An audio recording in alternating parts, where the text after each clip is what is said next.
Hello citizen, ketemu lagi dengan saya Silvan Egistian Nugraha.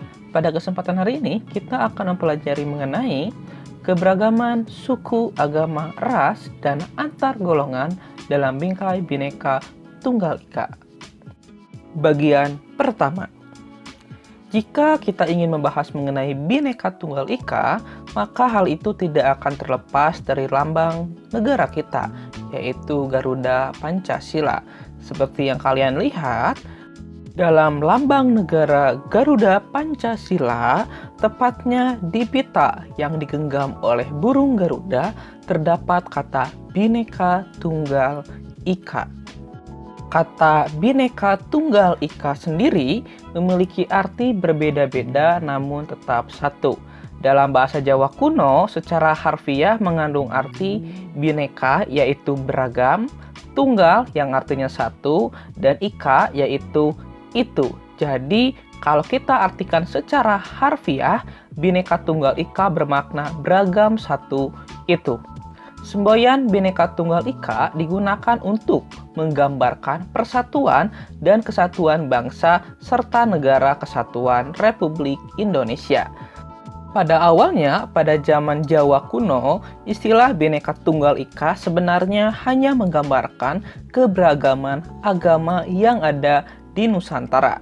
Namun pada saat ini lebih umum, yaitu menggambarkan keberagaman suku, agama, ras, serta antar golongan yang ada di Indonesia. Kata Bhinneka Tunggal Ika bisa kita temukan dalam kitab Sutasoma karangan Empu Tantular. Itulah sedikit gambaran mengenai apa itu Bhinneka Tunggal Ika. Berikutnya kita akan mempelajari mengenai keberagaman dalam masyarakat Indonesia. Seperti yang kita ketahui bahwa negara Indonesia adalah negara kepulauan yang memiliki sekitar 17.508 pulau. Luas wilayahnya mencapai 5.193 juta kilometer persegi dengan jumlah penduduk kurang lebih 267 juta jiwa. Seperti yang kita ketahui bahwa negara Indonesia adalah negara yang sangat beragam. Nah, berikut ini ada beberapa penyebab atau faktor penyebab keberagaman masyarakat Indonesia. Yang pertama adalah letaknya yang strategis. Kedua, keadaan geografisnya. Yang ketiga, perbedaan kondisi alam. Dan keempat adalah sikap terbuka dari masyarakat Indonesia. Kita akan bahas satu persatu dari mulai letaknya yang strategis. Coba kalian perhatikan posisi Indonesia dalam peta dunia. Letak Indonesia sangatlah strategis, yaitu di antara dua samudra, yaitu Samudra Pasifik dan juga Samudra Hindia, dan juga Indonesia terletak di antara dua benua, yaitu Asia dan juga Australia. Hal ini mengakibatkan wilayah kita menjadi jalur perdagangan internasional. Lalu lintas perdagangan tidak hanya membawa komoditas dagang, namun juga pengaruh terhadap kebudayaan. Kenapa? Karena mereka kemudian membawa budaya-budaya luar masuk ke dalam Indonesia. Contohnya juga adanya misalnya bangsa asing yang datang ke Indonesia yang pada awalnya niat berdagang, kemudian menikah dengan orang Indonesia sehingga mengakibatkan perbedaan ras di bangsa Indonesia itu sendiri. Dan sebagian dari mereka selain berdagang juga menyebarkan kepercayaan mereka sehingga berbedalah pula kepercayaan dari Indonesia ini. Berikutnya adalah kondisi negara kita secara geografis. Secara geografis, negara Indonesia ini terdiri atas beribu-ribu pulau yang secara fisik itu terpisah-pisah. Keadaan ini menghambat hubungan antar masyarakat dari pulau yang berbeda-beda tersebut. Setiap masyarakat di suatu pulau itu mengembangkan budaya mereka masing-masing sesuai dengan tingkat kemajuan dan juga lingkungan masyarakat masing-masing. Hal ini mengakibatkan perbedaan suku bangsa, bahasa, budaya, serta peranan antara laki-laki dan juga perempuan. Berikutnya adanya perbedaan yang disebabkan oleh perbedaan kondisi iklim atau kondisi alamnya. kondisi iklim yang berbeda-beda antara satu pulau dengan pulau yang lain, misalnya juga dari kondisi wilayah, baik pantai, pegunungan, dan sebagainya, yang tentunya iklimnya itu berbeda-beda, mengakibatkan perbedaan dalam masyarakat. Kondisi kekayaan alam, tanaman yang dapat tumbuh, serta hewan yang dapat hidup di sekitar lingkungan alam atau kondisi iklim tertentu mengakibatkan adanya perbedaan cara hidup dalam masyarakat. Misalnya bagaimana mencari makan, kemudian makanan pokoknya, pakaian, kesenian, bahkan kepercayaannya. Contoh sederhana misalnya pakaian. Orang yang tinggal dalam kondisi alam atau iklim yang dingin, pakaiannya pasti akan tebal-tebal. Sementara orang-orang yang tinggal di daerah beriklim agak panas, pakaiannya tidak akan setebal orang-orang yang tinggal di kondisi iklim yang dingin. Dan kemudian yang terakhir, adanya sikap penerimaan masyarakat terhadap perubahan, atau bisa kita bilang juga sikap terbuka dari masyarakat Indonesia. Sikap masyarakat terhadap suatu hal yang baru yang datang di Indonesia ini sangat besar. Jadi Indonesia ini bersifat terbuka terhadap hal-hal baru yang datang ke dalam negara Indonesia. Nah, sikap masyarakat terhadap suatu yang baru, baik yang datang dari dalam maupun luar masyarakat, membawa pengaruh terhadap perbedaan masyarakat Indonesia. Ada masyarakat yang mudah menerima orang asing atau budaya lain, seperti masyarakat perkotaan, namun ada juga sebagian masyarakat yang tetap bertahan dengan budaya sendiri. Nah, sikap ada yang menerima serta ada yang menolak ini membuat adanya perbedaan dalam masyarakat. Hal-hal tersebut akhirnya membuat negara Indonesia menjadi negara yang beragam.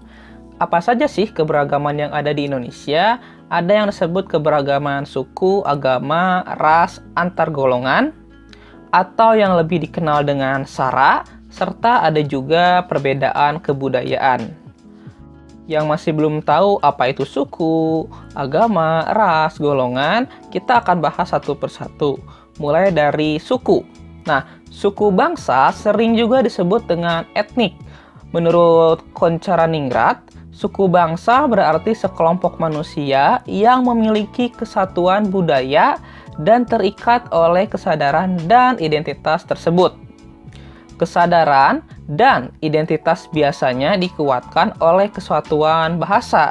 Jadi suku bangsa merupakan gabungan sosial yang dibedakan dari golongan-golongan sosial karena memiliki ciri-ciri paling mendasar dan umum berkaitan dengan asal-usul dan tempat serta kebudayaannya. Ciri-ciri mendasar tersebut misalnya adalah bahasa, adat istiadat, sistem kekerabatan, kesenian daerah, dan tempat asal.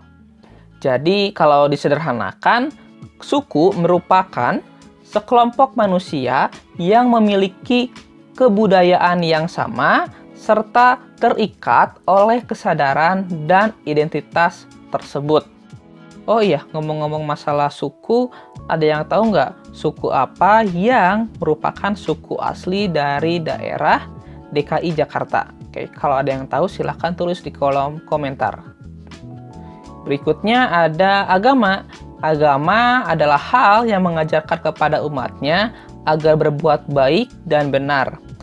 Melakukan kebaikan dan menegakkan kebenaran adalah perintah Tuhan Yang Maha Esa dan wajib dilaksanakan. Kesadaran beragama merupakan perwujudan keyakinan manusia terhadap keberadaan Tuhan Yang Maha Esa. Maka bisa dibilang keberagaman agama Indonesia adalah perbedaan kepercayaan terhadap Tuhan Yang Maha Esa. Jadi setiap orang itu punya kepercayaan masing-masing yang harus kita hormati. Kalau secara singkat, sederhana, sejarah agama di Indonesia bisa kita lihat bahwa ajaran Hindu-Buddha itu dibawa oleh bangsa India, sementara ajaran agama Islam dibawa oleh pedagang Gujarat dari Persia. Sementara agama Kristen itu dibawakan oleh orang Eropa, dan sedangkan agama Konghucu itu dibawakan oleh para pedagang dari Tiongkok atau Cina. Yang ketiga ada keberagaman ras. Pada dasarnya manusia diciptakan dalam kelompok ras yang berbeda-beda. yang merupakan hak mutlak Tuhan Yang Maha Kuasa.